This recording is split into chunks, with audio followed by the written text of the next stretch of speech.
Hey people, welcome to my channel. My name is Larissa and today we're gonna keep on making some more Halloween decorations. You know I love my Halloween, so I'm super excited to show you what I made this time. For the first DIY, I used this bowl that I thrifted a few years ago and I saw those skulls at the Dollar Tree. I got 2 packs for this bowl and I just removed the back part of the skulls using my X-Acto knife. Even though I didn't need the cuts to be all exactly the same, I used the part that I removed from the first skull as a guide to have them be somewhat similar.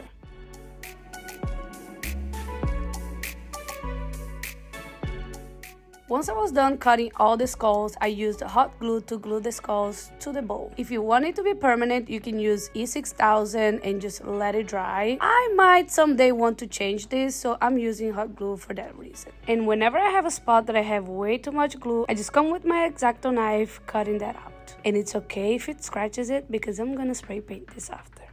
Clearly didn't count well, so I'm gonna need another one.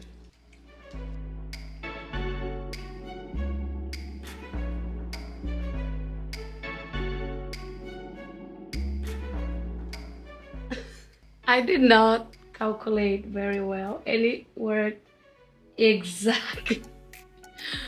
Wow.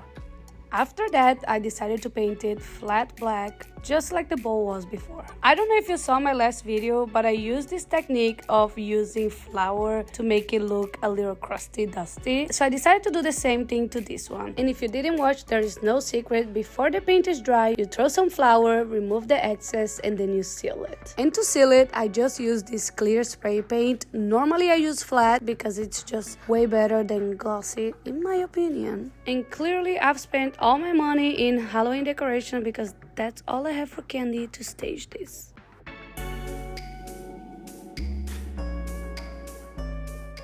For the second DIY, I'm using this plate mat, I think, the thing that you put the plate on top. The same skulls and also this skull bowl, and this is all from Dollar Tree. This DIY I want it to be permanent, so I'm gonna be using E6000 glue to glue the bowl under the plate thing.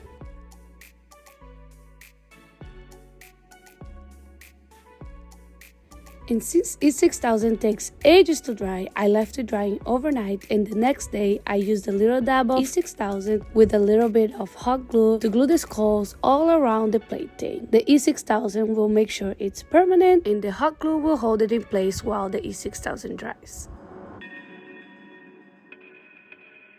After that, I gave it a light coat of stone texture spray and then I spray painted it all black.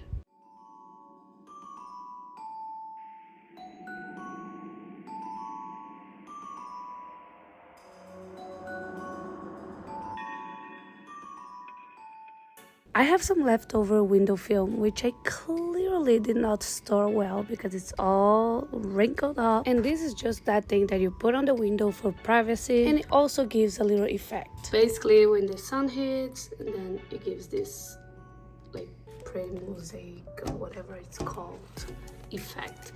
And then when the sun is directly hitting this, like it creates it on inside the house. Anyways, all this to say that I saw this DIY that this girl did, and I'll link her video below because she has a ton of really nice DIYs.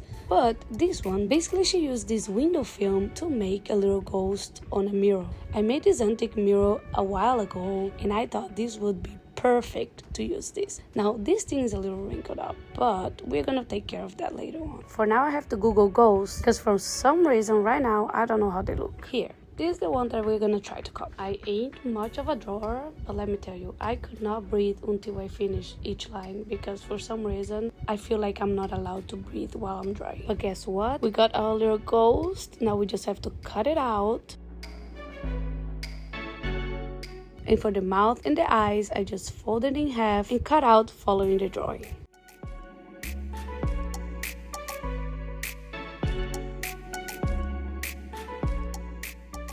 And since I was already here, I cut out a few little bats as well because I thought it would look cute to have little bats flying from its head. And to fix this wrinkly situation, I heat up some water, not too hot, but also hot enough to de-wrinkle it, but also not too hot to burn my hands, if you get what I mean. But anyways, I dipped it in there and then the wrinkle was gone.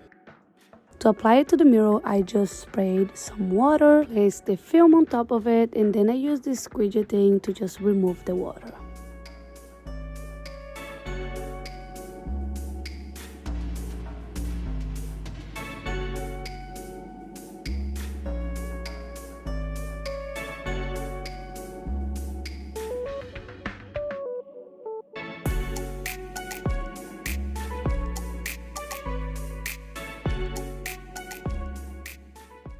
This is probably my favorite type of DIY because I saw this picture frame at the Dollar Tree and I knew it only needed a little touch to make it perfect. So I got out my collection of rub and buff, and by mistake I got it a little bit on the painting, but it's okay, we can fix that later. But basically I just rubbed and buffed the rub and buff all around the frame.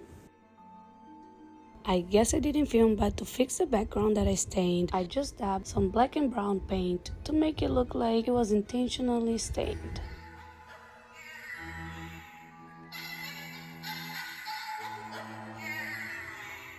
For this next DIY, I'm gonna use this mask because I want to bend those Dollar Tree tongs to make something similar to this wreath holder from Pottery Barn. And to do that, I just used the heat gun to bend the hand inward so that it could hold the wreath.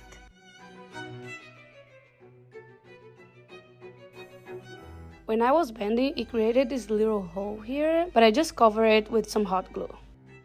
Now here, let me explain. First, I went over it with some stone texture spray paint, and then I spray painted it black, but I wouldn't spray paint until the very end of this project. So skip this part now, and first glue it to a normal wreath holder. All you're gonna do here is kind of measure where you want to cut the normal wreath holder. You wanna cut this bottom here, because that's what your hand is gonna be substituting. Now let me show you where I went wrong with this. When I did this the first time, instead of having the hand be like this with some space on the top, I pulled it all the way up, but I quickly found out that way the door wouldn't close with this on. So I had to make it again and lower it, but it was the same process. I used E6000 to glue the hand to the wreath holder, and then I used zip tie to hold it in place while the E6000 dries. And then now, after removing the zip ties, I can paint it.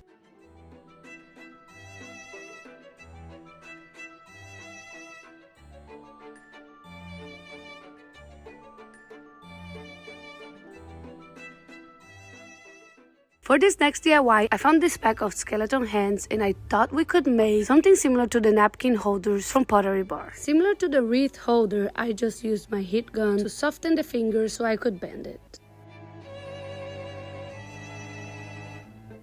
And then here you can use it plain like this, or you can also spray paint it black and use rub and buff to give a little metallic look to it.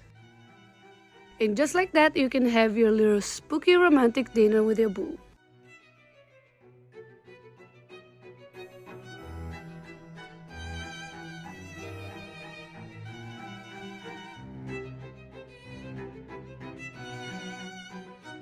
So that's it for today's video. I hope you enjoyed it. If you did like, please give this video a like and subscribe to get more videos just like this one. And with that, I'll see you on the next one.